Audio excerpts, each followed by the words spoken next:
শুকরিয়া আদায় করছি সেই মহান জাত পাকের দরবারে যে আল্লাহ রাব্বুল ইজ্জত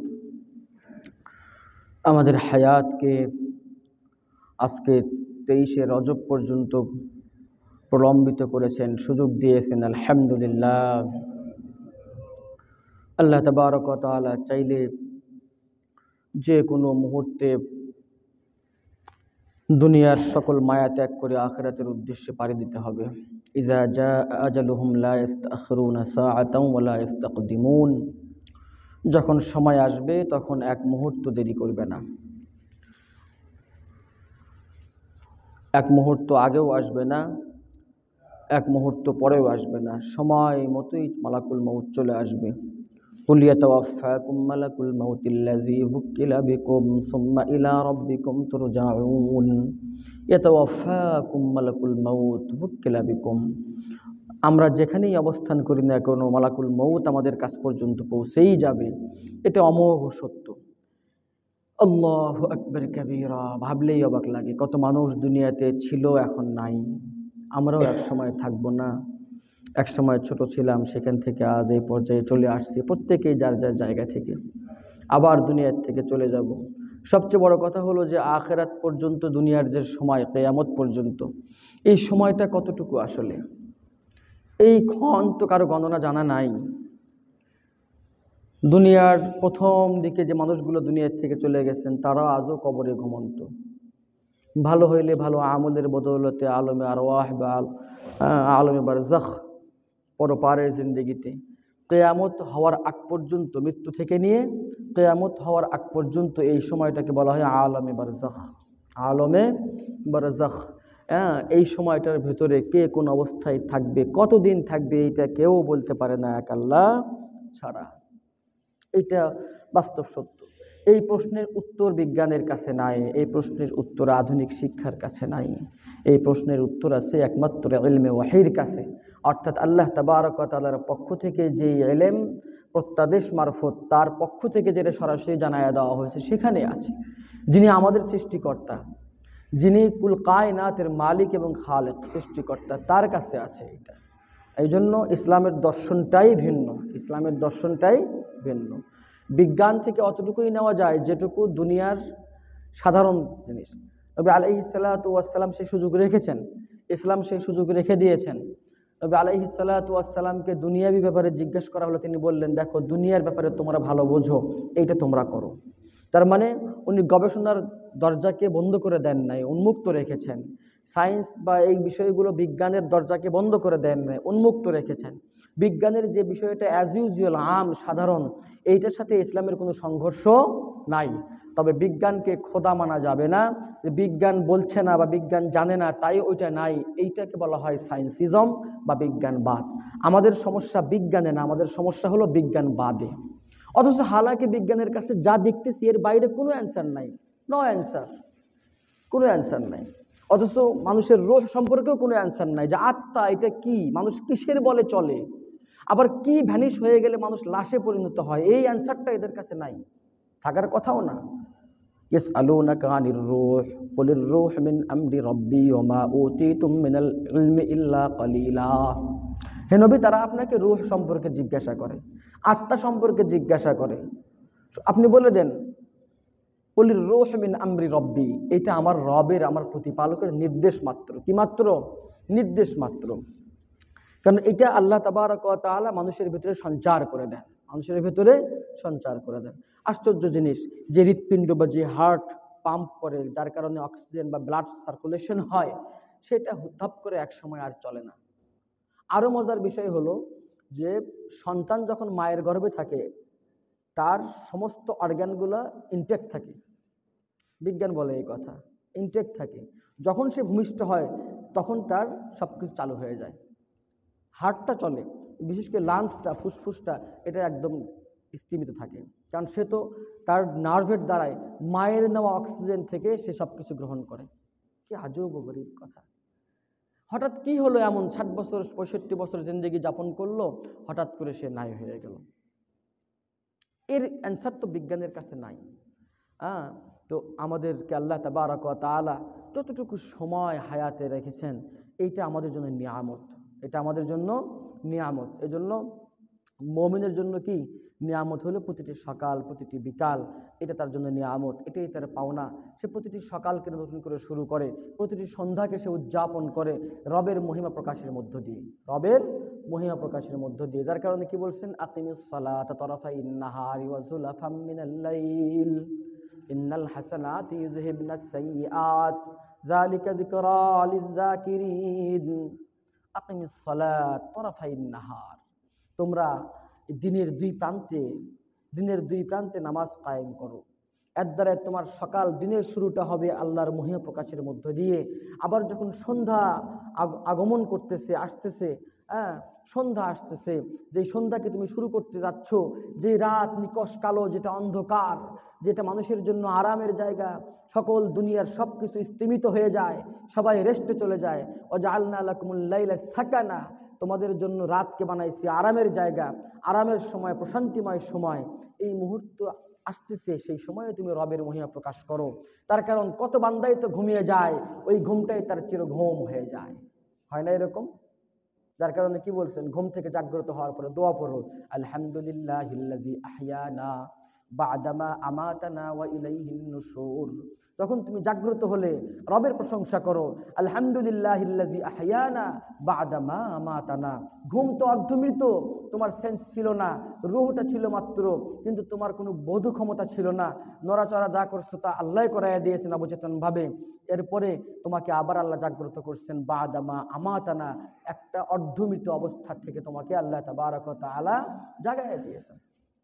এই যে ইসলামের দর্শন, প্রতিটা মুহূর্তে রবের প্রতিটা জায়গাতে আল্লাহর মহিমা বর্ণনা করা, আল্লাহর বরত্ব প্রকাশ করা, আল্লাহর শুকরিয়া আদায় করা, এটাই হলো ইসলামের সবচাইতে সুন্দর বিষয়। প্রতিটা কাজে আমরা ওযু করতেছি, সেখানে দোয়া, ঘরে প্রবেশ করতেছি, সেখানে দোয়া, ঘর থেকে বের হচ্ছি, সেখানে দোয়া, গাড়ি চড়তেছি, সেখানে দোয়া, সফর থেকে ফিরে আসছি, সেখানে দোয়া। কোথায় দোয়া নাই, কোন কাজে নাই? আদিয়ায়ে মাসুরা, আদিয়ায়ে মাসুরা। তো আল্লাহ তাবারক ওয়া তাআলা আমাদের হায়াতকে রমজান পর্যন্ত পৌঁছায় দিক, সবাই বলি আল্লাহুম্মা আমিন। আল্লাহুম্মা বারিক লানা ফি রজব ওয়া শাবান ওয়া বাল্লিগনা রমাজান। আয় আল্লাহ, আমাদের হায়াতের ভিতরে বরকত দিয়ে দেন, আমলের ভিতরে বরকত দিয়ে দেন, আমাদের রজব আর শাবান মাসের সকল বৈধ কাজের ভিতরে বরকত দিয়ে দেন, আমাদেরকে রমজান পর্যন্ত পৌঁছায় দেন। দরুদ সালাম সেই আখিরি নবী তাজদারে মদিনা আকায়ে নামদার আল্লাহ তাবারক ওয়া তাআলা যাকে এতটাই পছন্দ করেছেন যে হাবিবুল্লাহ উপাধি তাকে দিয়ে দিয়েছেন। সুবহানাল্লাহ, কি উপাধি দিয়েছেন? হাবিবুল্লাহ উপাধি দিয়ে দিয়েছেন। এবং কোনো নবীকে, অনেক নবীকে আল্লাহ তাবারক ওয়া তাআলা অনেক রকম স্পেস দিয়েছেন, অনেক মোহাব্বত করেছেন। ইব্রাহিম আলাইহিস সালাতু ওয়াস সালামকে খলিলুল্লাহ উপাধি দিয়ে দিয়েছেন।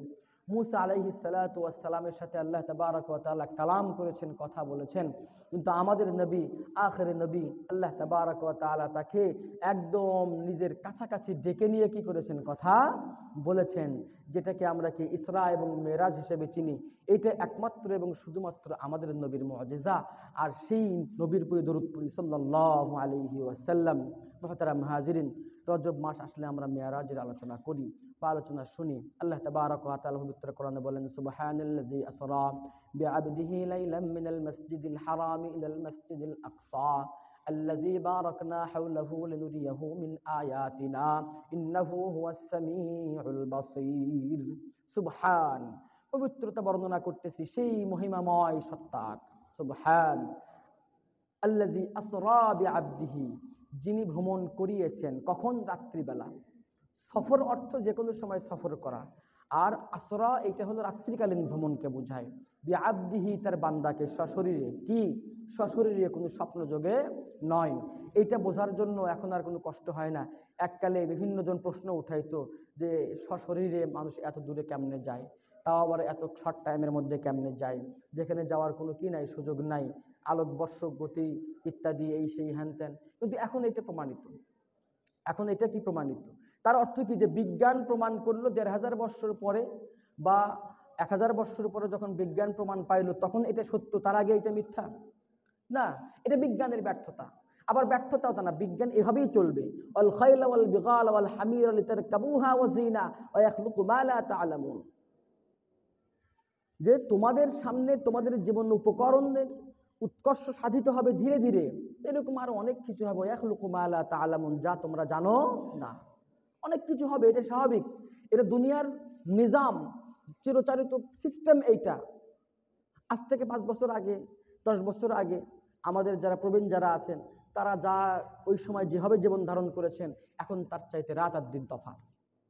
আমরা আবার থাকবো না, অথবা আমরা থাকতে থাকতেই প্রতিনিয়ত আপডেট হচ্ছে কিনা এই সম্পর্কে আল্লাহ তাবারাকা ওয়া তাআলা দ্বারকে উন্মুক্ত করে দিয়েছেন। ইসলামের এই সম্পর্কে কোনো কি নাই, প্রতিবন্ধকতা নাই, কোনো বাধা নাই। এখন বিজ্ঞান বোঝে যে সম্ভব, স্পেস স্টেশন আছে, আলোকবর্ষের গতিতে ছুটে চললে যাওয়া সম্ভব, করা সম্ভব। তো তোমরা বলতেছি কেবল সম্ভব, আল্লাহ এটা সম্ভব করে দেখায় দিয়েছেন। সুবহানাল্লাহ। আসরা বিআবদিহি লাইলান মিনাল মসজিদিল হারাম ইলাল মসজিদিল আকসা, মসজিদে হারাম থেকে মসজিদে আকসা, বাইতুল মুকাদ্দাস পর্যন্ত, যে বাইতুল মুকাদ্দাসকে বর্তমান জায়নিস্ট বা ইহুদিরা, জায়নিজম, ইহুদিবাদ, একটা হলো ইহুদি, একটা হলো ইহুদিবাদ, একটা হলো হিন্দু, একটা হলো হিন্দুত্ববাদ। সাধারণ হিন্দু হওয়ার সমস্যা নাই, সাধারণ ইহুদি হওয়ার সমস্যা নাই, কিন্তু এটাকে যখন একটা মতবাদ অনুযায়ী সবাইকে তোমার মতোই হইতে হবে, এই প্রতিজ্ঞায় বা এই প্রত্যয় নিয়ে সামনে আগাও, তখন অন্যের উপরে জুলুম করা হয়, অন্যের উপরে জুলুম করা হয়। যে এটাকেই করতে হবে, এস্টাবলিশ করতে হবে, তারা দখল করে নিয়েছে, তারা দখল করে রেখেছে। আল্লাহ কি বলতেছেন? আল্লাযী বারাকনা হাওলাহু লিনুরিয়াহু মিন আয়াতিনা ইন্নাহু হুয়াস সামিউল বাসীর। যে বাইতুল মুকাদ্দাসের চারপাশে আমি আল্লাহ বরকত নাজিল করেছি। বাইতুল মুকাদ্দাস এমন এক জায়গা, অধিকাংশ আম্বিয়া আলাইহিমুস সালাতু ওয়াস সালামের বসবাসের স্থান, বেশ কিছু আম্বিয়া আলাইহিমুস সালাতু ওয়াস সালামের জন্মের জায়গা, অনেক অসংখ্য অগণিত আম্বিয়া আলাইহিমুস সালাতু ওয়াস সালামদের মাকবারা সেখানে উপস্থিত। তারা সবাই তাওহীদের কথা বলেছেন। যেই বনি ইসরাইল আজকে ইহুদি হয়ে গেছে, তারাও তো এককালে এই কালমাওয়ালা ছিল। যেই জিউসরা আজকে খ্রিস্টান হয়ে গেছে, তারাও তো একসময় এই কালমাওয়ালাই ছিল, এই কালমাওয়ালাই ছিল। সুতরাং এই বাইতুল মুকাদ্দাস কালমাওয়ালাদের। কাদের? কালমাওয়ালাদের। দেখেন না, সাংবাদিকরা যখন খবর পড়ে তখন বলে যে এটা এমন একটা জায়গা যে এটা সম্পর্কে 3টা ধর্মেরই নিজ নিজ দাবি আছে।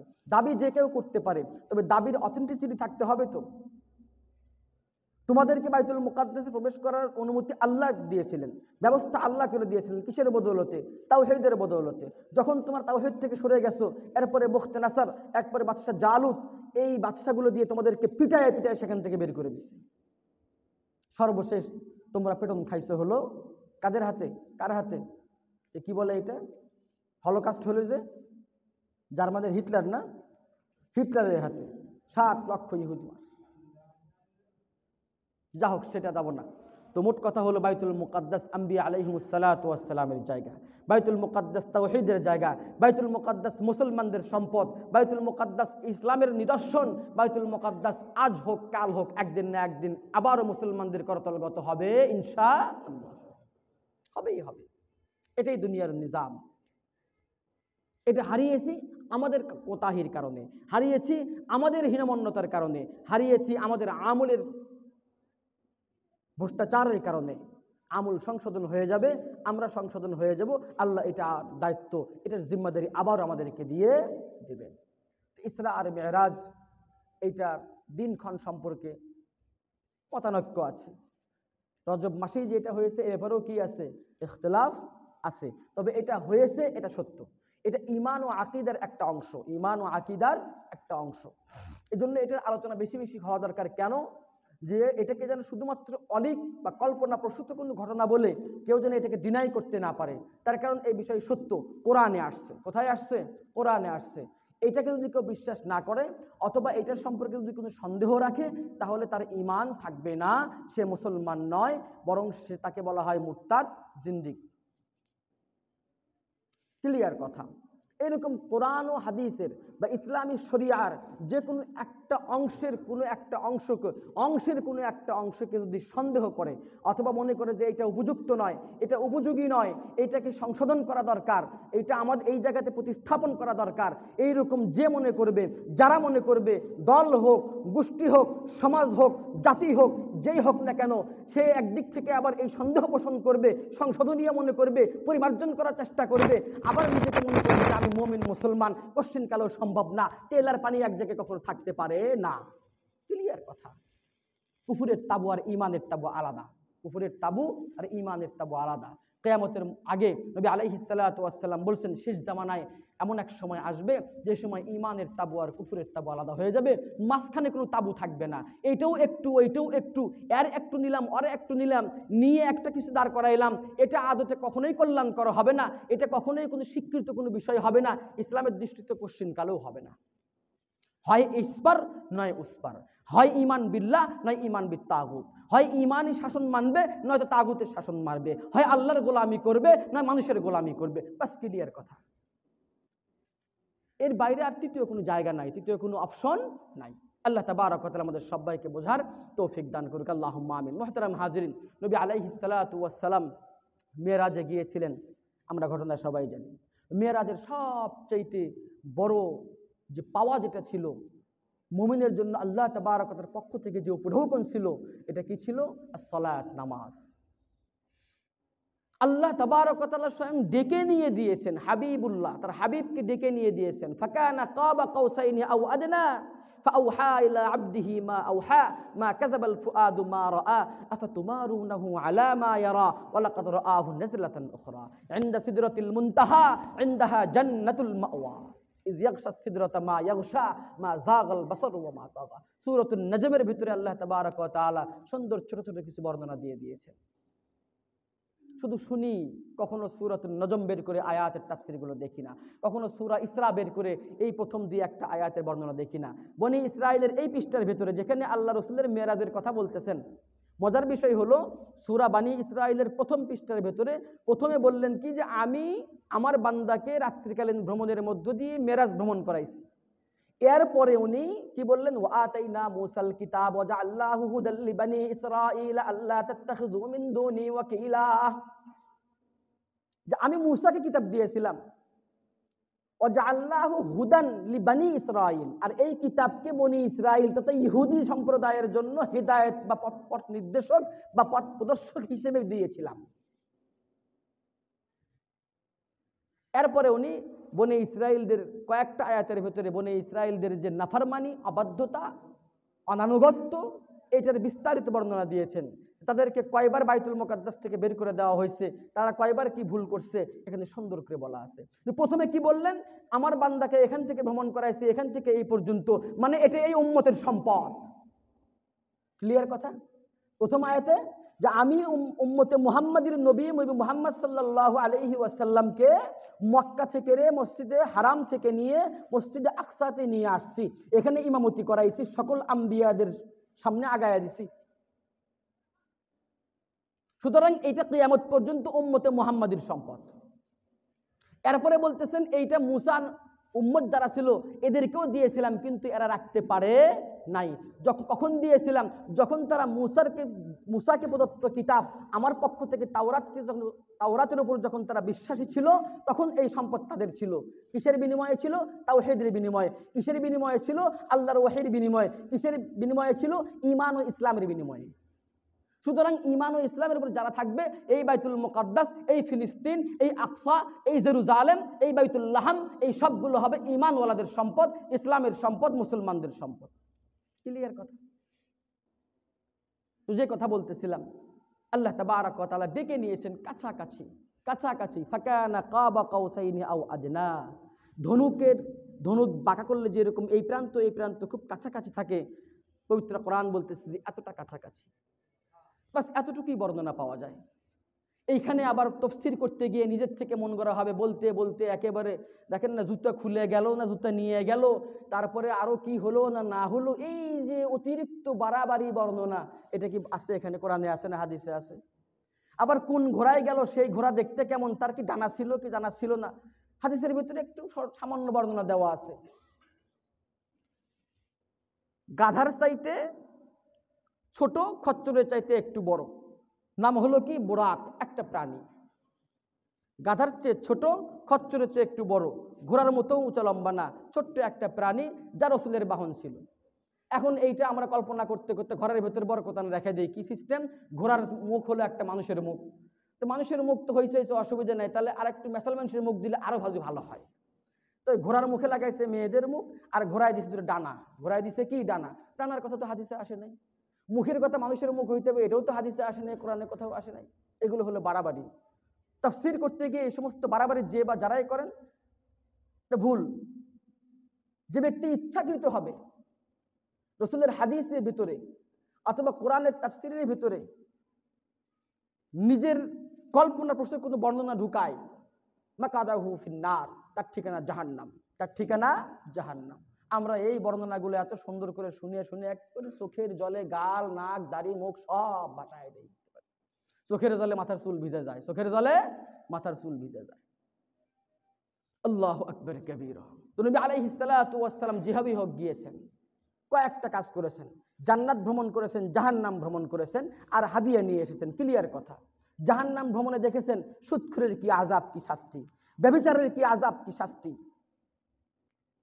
ঘুষখোরের কি আযাব, কি শাস্তি। আবার জান্নাতের নিয়ামত দেখে এসেছেন।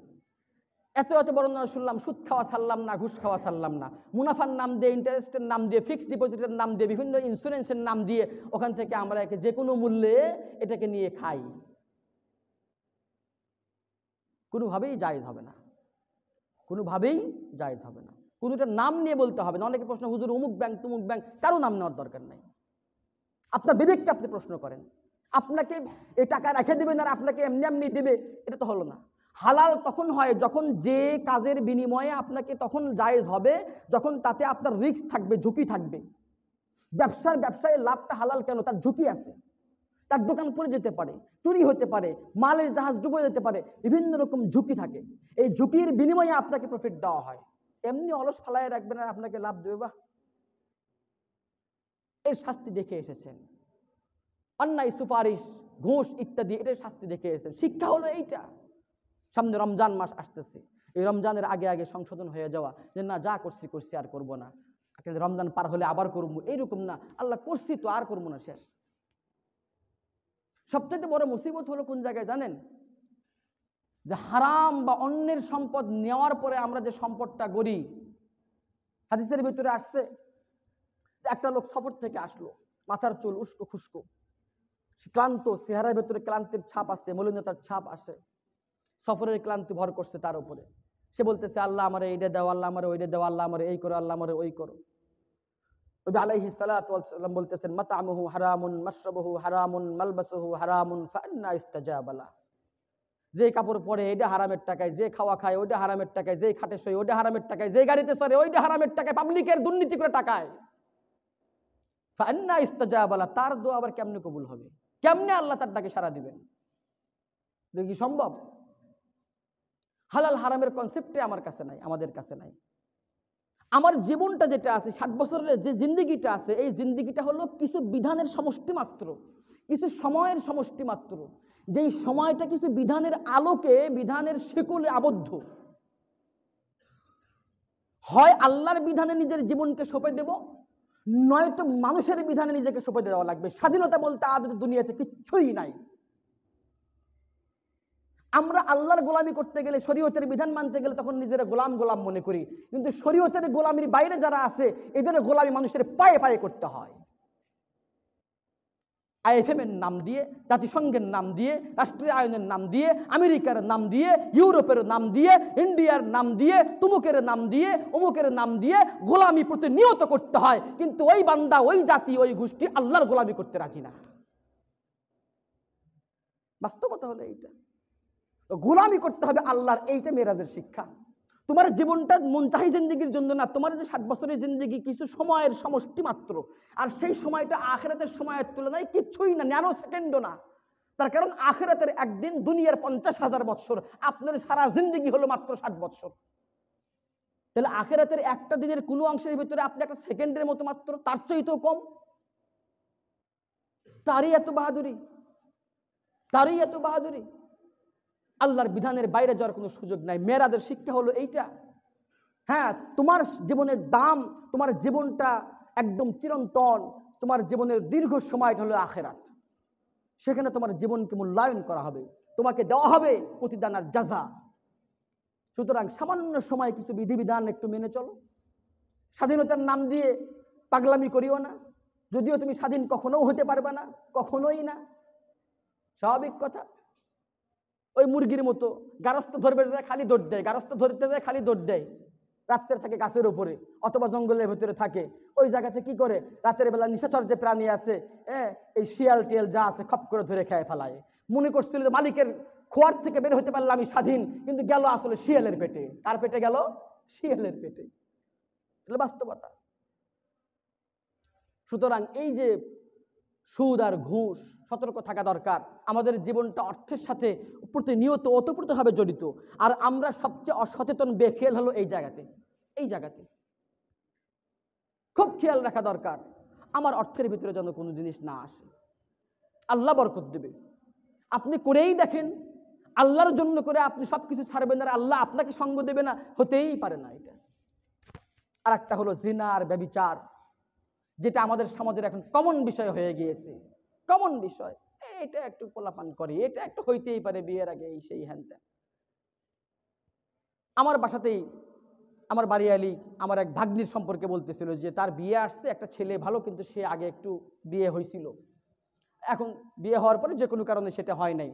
তা আমার ওই ভাগ্নির কথা হলো, একবারের জন্য হলেও তো বিয়ে করছিল, একদিনের জন্য হলেও তো বিয়ে করছিল, ওর সাথে সংসার করব না আমি। এটা তার যুক্তি।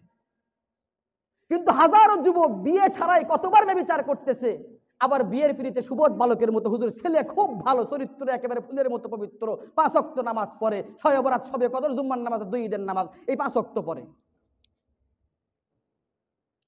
এইরকম হাজারবার ব্যভিচার করলেও সমাজে অবমূল্যায়ন হয় না, মূল্যায়ন ঠিকই হয়। এটা দৃষ্টিভঙ্গি জিনা আর ব্যভিচারকে সহজ করে দেওয়া হয়েছে, যার কারণে বিবাহ আজকে কঠিন হয়ে গিয়েছে। যখন যেই সমাজে বিবাহ কঠিন করা হবে, যেই সমাজে বিবাহ লেন্দি হয়ে যাবে, সেই সমাজে জিনা আর ব্যভিচার আম হয়ে যাবে। এটাই স্বাভাবিক, আমরাও মেনে নিয়েছি। অথচ এর শাস্তির মেরাজে দেখে এসেছেন, হাজারো নারী পুরুষকে লটকায় রাখা হয়েছে। আর একটা বিষয় হলো নামাজ। এটা আল্লাহ তাবারক ওয়া তাআলা দিয়ে দিয়েছেন বিশেষভাবে। নামাজ এর আগে উম্মতদের মধ্যেও ছিল, এর আগেও উম্মতদের কি ছিল? নামাজ ছিল, সেটা আংশিক অথবা ভিন্ন ভিন্ন নিয়মে ছিল। এত সুন্দর সাজানো গোছানো রূপে নামাজ একমাত্র নবী আলাইহিস সালাতু ওয়াস সালামকে দেওয়া হয়েছে। কারণ 5 ওয়াক্ত নামাজে বান্দা আল্লাহ তাবারক ওয়া তাআলার সাথে হাজিরা দেবে, কথা বলবে। একেবারেই স্কুল বন্ধ, খালি পরীক্ষার সময় যদি পরীক্ষা নেয় তাহলে পড়াশোনা ঠিক থাকবে? ঠিক থাকবে না তো। এটা স্কুল কর্তৃপক্ষের অবহেলা হয়ে যাবে। আর যে স্কুল খুললই না, পড়ালই না, ছাত্রদের খোঁজ খবরই নিল না, খালি বছরান্তে পরীক্ষা নিল, তাহলে ওই ছাত্রের যদি ফেল করে, ব্যর্থ হয়, এই দায়ভার শুধু ছাত্রের একার নয়, স্কুল কর্তৃপক্ষেরও হয়। বরং যদি মাঝে মাঝে শিক্ষকের সাথে দেখা হয়, মাঝে মাঝে ক্লাস হয়, মাঝে মাঝে হাজিরা হয়, মাঝে মাঝে সিলেবাস চেক করা হয়, ওই ছাত্র সফল হতে বাধ্য। 5 ওয়াক্ত নামাজ হলো এটা বান্দা, তোমার তো পরীক্ষা হল চলতেছে, এইটা তোমাকে পরীক্ষা উত্তীর্ণ হতে হবে। সুতরাং তুমি 5 বার আমার সাথে কথা বলো, আমার থেকে প্রশ্নগুলো হল করে নাও, মাসআলাগুলো হল করে নাও। হিসাব মিলতেছে না, নামাজে খাড়া হও। দুঃখ বেদনা যাচ্ছে না, নামাজে দাঁড়ায়া যাও। পেরেশানিতে পড়ে আসো, নামাজে দাঁড়ায়া যাও। আমার থেকে মাসআলাগুলো হল করে নাও, প্রশ্নগুলো সওয়ালগুলো সব হল করে নাও, এগুলো কমন করে নাও, আউট করে নাও। তারপরে চূড়ান্ত পরীক্ষা যখন আসবে, ফলাফল যখন ঘোষণা করা হবে, ফাকাদ ফাযা ফাওজান আযীমা, তোমরা মহা সফলতায় উত্তীর্ণ হয়ে যাবে। সুবহানাল্লাহ। وجعلنا منهم أئمة يهدون وأوحينا إليهم فعل الخيرات وإقام الصلاة وإيتاء الزكاة وكانوا لنا عابدين। ইব্রাহিম আলাইহিস সালাতু ওয়াস সালামকে আল্লাহ তাআলা বলতেছেন, তাদেরকে আমি জনগণের ইমাম বানিয়েছিলাম, নেতা বানিয়েছিলাম। কাদেরকে? বেনামাজিদেরকে। কাদেরকে? সুদখোরদেরকে, সিগারেটখোরদেরকে, খারাইয়া খারাইয়া মতো এদেরকে নেতা বানাইছিলাম। ওয়াজআলনাহুম আইম্মাতান ইয়াহদুনা বিআমরিনা, আমি আমার নির্দেশে তাদেরকে তাদের জনপদের নেতা বানাইছিলাম। কাকে? নবী ইব্রাহিম, নবী ইসমাঈলকে। যাদের ভিতরে ঐশী ইলম থাকে, যাদের কাছে আল্লাহর ইলম থাকে, তাদেরকে নেতা বানাইছিলাম। ওয়া আওহাইনা ইলাইহিম ফি'লাল খায়রাত, এবং তাদেরকে আমি নির্দেশ দিয়েছিলাম ওহী মারফত ভালো কাজ করার জন্য। ওয়া কানু লানা আবিদিন, ভালো কাজ আর কি? ওয়া ইকামাস সালাত ওয়া ইতাআজ যাকাহ, নামাজ কায়েম করার জন্য আর যাকাত কায়েম করার জন্য। ওয়া কানু লানা আবিদিন, তারা ছিল কি? নেককার বান্দাদের অন্তর্ভুক্ত। কারণ যেই জামাতের, যেই দলের, যেই সমাজের লিডার হয় নেককার, সৎ, দুর্নীতিমুক্ত, সেই সমাজের সাধারণ মানুষও হয় সৎ, দুর্নীতিমুক্ত। ক্লিয়ার কথা? আপনার পরিবারে, আপনার সমাজে আপনি ঠিক হবেন না, আর কেউ ঠিক হবে না আপনি বলতেও পারবেন না, স্বাভাবিক কথা। এটাই দুনিয়ার নিজাম, দুনিয়ার নিয়ম। আল্লাহু আকবার। মুসা আর হারুন আলাইহিস সালামকে আল্লাহ তাআলা কি বলতেছেন, ওয়া আওহাইনা ইলা মুসা ওয়া আখিহি আন তাবাওয়া লিকাওমিকুমা বিমিসরা বুয়ুতা ওয়া জাআলু বুয়ুতাকুম কিবলাতান ওয়া আকিমুস সালাহ ওয়া বাশশিরিল মুমিনিন। আমি মুসা আর হারুনকে নির্দেশ দিলাম, ওয়া আওহাইনা ইলা মুসা ওয়া আখি আন তাবাওয়া লিকাওমিকুমা বিমিসরা বুয়ুতা, যে মিশরে তোমাদের এবং তোমাদের অনুসারীদের জন্য, জনগণের জন্য ঘর নির্মাণ করো। ওয়াজআলু বুয়ুতাকুম কিবলাতান ওয়া আকিমুস সালাহ, তোমাদের ঘরকে নামাজের জায়গা বানাও, সিজদার জায়গা বানাও। ওয়া আকিমুস সালাহ, নামাজ কায়েম করো। এজন্য ফুকাহায়ে কেরাম বলেন, মানুষ তো ঘর বাড়ি প্রয়োজন করতেই হয়। যদি সে দক্ষিণের জানালাটা এই নিয়তে রাখে, এই জানালা দিয়ে আলো আসবে, সেই আলোতে আমি কোরআন তেলাওয়াত করব, এই ঘরটা আমি এখানে নির্মাণ করলাম নিরিবিলি, এখানে আমি নামাজ আদায় করব, তাহলে কিয়ামত পর্যন্ত ওই ঘরের থেকে সে সওয়াব পাইতেই থাকবে। সুবহানাল্লাহ। একটু নিয়তের কারণে। কিসের কারণে? নিয়তের কারণে। কত রকম প্ল্যান করে আমরা বাড়ি করি। আল্লাহ কি বলছে, ওয়াজআলু বুয়ুতাকুম কিবলাতান ওয়া আকিমুস সালাহ, তোমাদের ঘরকে নামাজের জায়গা বানাও, ঘরকে ইবাদতের জায়গা বানাও। যে ঘরের ভিতরে কোরআন নাই, যে ঘরের ভিতরে নামাজ নাই, কাল বাইতুল খারিব, এটা পোকামাকড় মাকড়সার যুক্ত জঞ্জাল মাত্র, আর কিছু না। আমাদের ঘরগুলোকেও দেখেন কত সুন্দর নির্দেশনা। তোমার প্রতিটি কাজের ভিতরে তুমি আল্লাহকে স্মরণ রাখবা, ইসলামকে সামনে রাখবা। ওয়াজআলু বুয়ুতাকুম কিবলা ওয়া আকিমুস সালাহ ওয়া ইতাআজ যাকাত ওয়া বাশশিরিল মুমিনিন, মুমিনদের জন্য সুসংবাদ। এরপরে জাকারিয়া আলাইহিস সালাম তিনিও কি করতেন? নামাজ আদায় করতেন। ফানাদাতুহুল মালাইকাতু ওয়া হুয়া কায়িমুন ইউসাল্লি ফিল মিহরাব, উনি মসজিদের মিহরাবের ভিতরে নামাজ আদায় করতেছিলেন। এমত অবস্থায় ফেরেশতা তাকে ডাক দিয়ে বলল, ইয়া জাকারিয়া ইন্না নুবাশশিরুকা বিগুলামিন ইসমুহু ইয়াহইয়া, হে জাকারিয়া, তোমার যে দোয়া ছিল, রব্বি হাবলি মিন লাদুনকা যুররিয়াতান তাইয়্যিবা ইন্নাকা সামিউদ দুআ, তিনি দোয়া করতেন, আল্লাহ আমাকে নেক সন্তান দান করেন। তো ফেরেশতা ডাক দিছে, আল্লাহ দোয়া কবুল করছে, ফেরেশতা ডাক দিছে, ইন্না নুবাশশিরুকা বিগুলামিন ইসমুহু ইয়াহইয়া, তোমাকে একটা পুত্র সন্তানের সুসংবাদ দিলাম, যার নাম হবে ইয়াহইয়া। সুবহানাল্লাহি বিহামদি। সন্তান চাইছে কার কাছে? আল্লাহর কাছে। শুধু তাই না, আরো কি বলছে জানেন? আয় আল্লাহ, আমার স্ত্রী সে তো বৃদ্ধা হয়ে গিয়েছে, তার তো ঋতুচক্র বন্ধ হয়ে গিয়েছে, প্রজনন ক্ষমতা শেষ হয়ে গেছে, আমার অস্থিমজ্জা দুর্বল হয়ে গেছে, চুল সফেদ হয়ে গেছে। যখন এই সুসংবাদ দিল তখন বলতেছে, আল্লাহ এই কেমনে সম্ভব?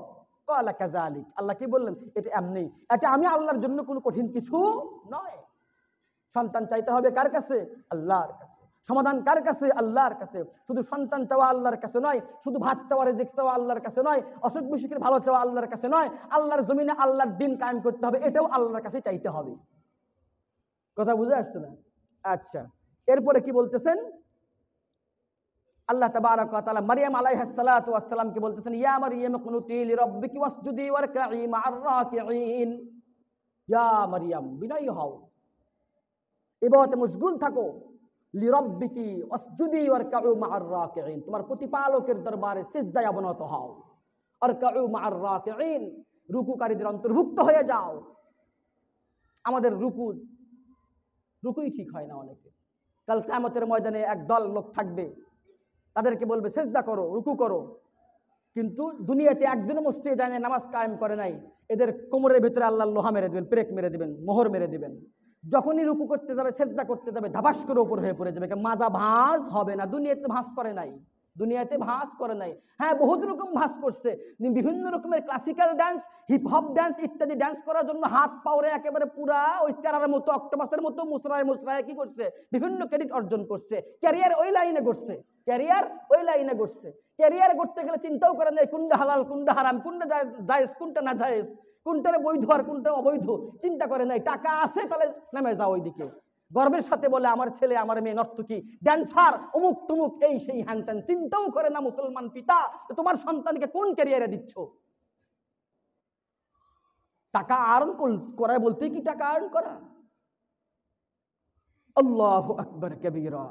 কত কথা বলবো, অনেক কথা। আল্লাহ তাবারক ওয়া তাআলা আমাদের সবাইকে বোঝার তৌফিক দান করুন।